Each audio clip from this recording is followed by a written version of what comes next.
a parent told me, my kid goes here, and you guys have no right to make my kid scared. And I agree with you, and my kid is never going to get this. Good. And she should be out here with us. I trust PS 56, and they will never force my child to get this. I trusted my hospital, and now I've been unemployed for 3 months. The real world is PS 56 makes 0 decisions. It just comes down the line.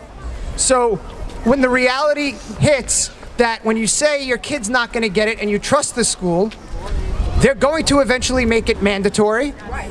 And you're going to be out here with us because you're going to be homeschooling your kid or you're going to conform. So I like to point out the obvious. There's law and then there's make-believe. What the mayor puts out falls under the make-believe category. What these executive mandates are, you could just say no. This is a medical choice that should be up to each individual person without any pressure or force from other entities. Yet here we are. They're going to attempt to mandate it for our children, just like the flu shot is required for schools. When that happens, I'll be gone. My family will leave our beautiful house that we have been making a home, and we will seek refuge and live in a state that respects its constituents' rights to privacy, medical choice, and bodily integrity. I encourage everyone here to stand up and out and do not give in. Do not negotiate with your enemy. Do not give them everything they demand. Hold on to your values, your beliefs, your choices, your freedoms, and your life. Hold the line. I saw so many parents walking with their kids, protecting their kids from us. Unbelievable. These parents need to be protecting their kids from what is happening in the school system. And I am a teacher, I was a teacher for almost 10 years. And it's a good thing that I'm not teaching because I would never, ever be able to sit idly by in a school building knowing that this poison is being injected into our babies.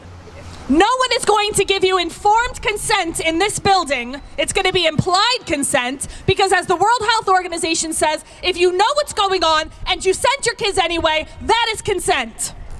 And these parents have no clue. No clue why we're standing out here fighting for their kids in the cold. I have no job and 2 kids, and I'm out here fighting for your kids. You can't change it if you're not willing to pull your kid out of school, even for the day. Even for one day, because for every day that a kid is not in a public school, that school loses funding. And every single day that there is a vaccine pop-up, every child should be home.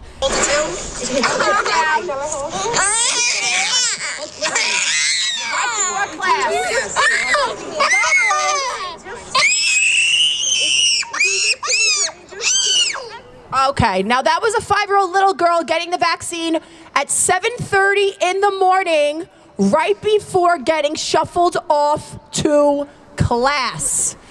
Every single one of you that are here and every single child that's in the school and all the parents that were too scared to come out here and fight for their own kids because they don't want to be on TV, shame on you, but I will advocate for your children till my last breath. If they stomp on my nursing license, you will have to stand over my dead body, dead on the ground, to give my child a vaccination. This may be the most important battle that any of us decide to fight. Been warning for over a year that they were going to come for the kids. It's here now. This is government school. It's not a public school. And what we need to start doing is taking it back. If you want to vaccinate your child, vaccinate your child. But when they're doing it in a schooling system, we are in a lot of trouble here. If you're not willing to defend your kids and you're saying that it's okay for them to go in and you hope for the best, that someone doesn't want to make a mistake and accidentally give consent, then when are you going to fight? Because if we just allow it to happen, they'll just keep taking. Have a great day. I know we all want more people here. Trust me, there should be tens of thousands of people standing in front of this school right now. Unfortunately, that's not going to happen. But the next time we do it, there will be more. And then there'll be more after that. Thank you guys for coming out. Proud to be a New Yorker, proud to be an American. And this is where you should draw your line in the sand and say, enough's enough. So hold that line, protect your kids, and keep speaking. Never stay silent, guys.